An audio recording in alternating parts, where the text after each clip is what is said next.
Busted! President Biden caught using cheat sheets at his first press conference since announcing his presidential run, and it comes amid increasing concern about his mental capacity. It all happened yesterday afternoon in the White House Rose Garden. The commander-in-chief on stage with the president of South Korea.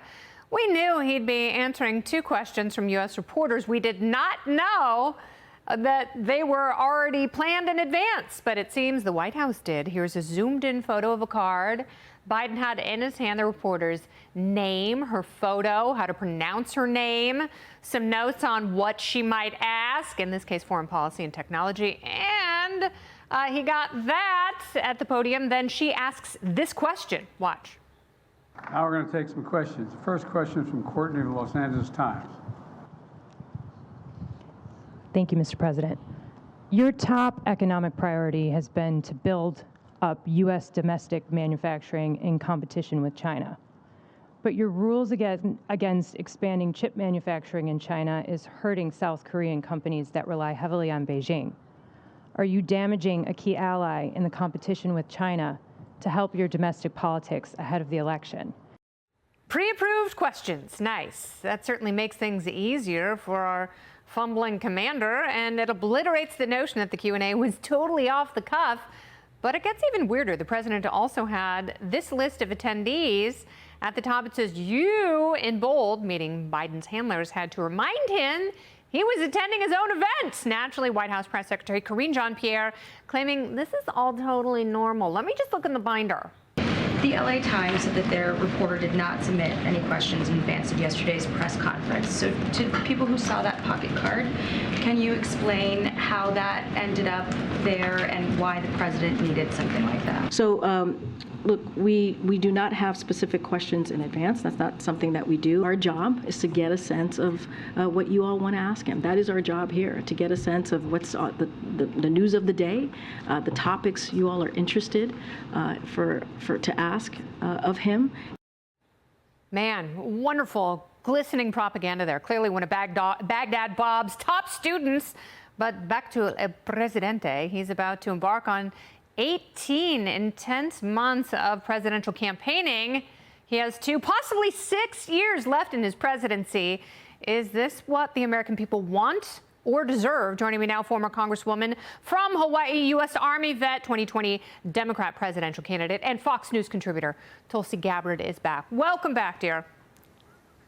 Thanks, Kennedy. Good to talk to you. So what's more concerning, that the president had this pre-planned question from the LA Times reporter, or that he needed it?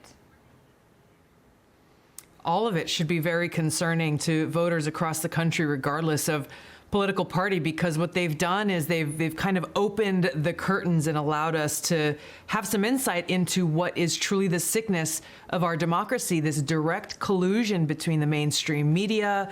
We see it with big tech and the social media giants. We see it with the national security state working with the Biden administration to get the effect that they want. And their effect that they want is to be able to maintain their power dangerously. Not only are they all feeding us the same propaganda points that support their narrative of the day, but they also are weaponizing our law enforcement to be able to go after and silence even the smallest of critics, those who dare to challenge their narrative or question what are you doing and how is this in the best interest of our country? Because time and time again, as we go down these different issues, as we look at President Biden's record, their actions and policies are not in the best interest of the American people in our country. No, and they not only have mainstream media, they've also got big tech, and we've learned that since Elon Musk has shed a little sunlight on what was going on at Twitter when they silenced the Hunter Biden laptop story that the New York Post had been reporting on right before the election. And, you know, these are pillars that should not be commingled.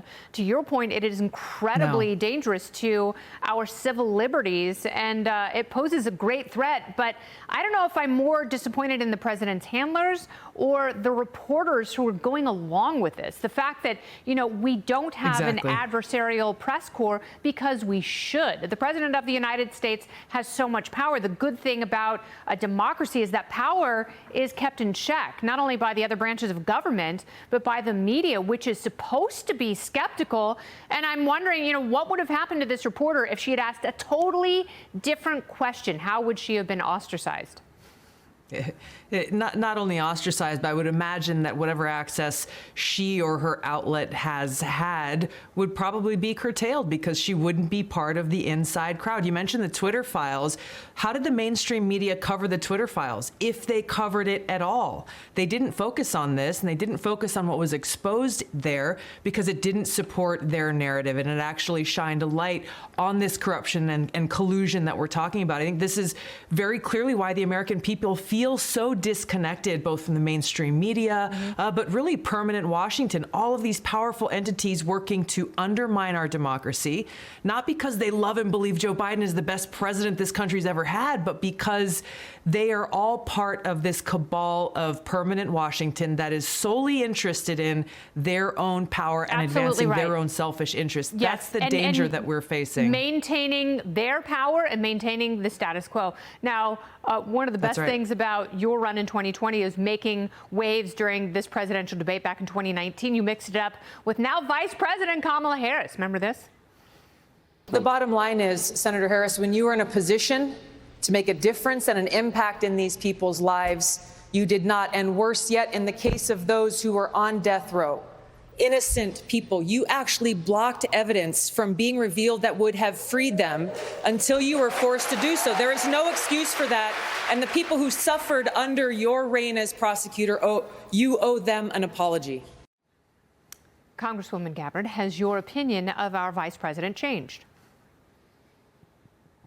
This might shock you, Kennedy, but no. The answer is no. Time after time, for as long as she's been in this position, we saw it during the presidential campaign, those presidential primaries. We've seen it throughout her time serving as vice president, just how incapable she is at doing the job that she currently has. What to speak of what we all know is likely to happen if President Biden is reelected. This isn't really about President Biden reelection. This is about the Kamala Harris coronation that will come likely very shortly after a President Biden victory.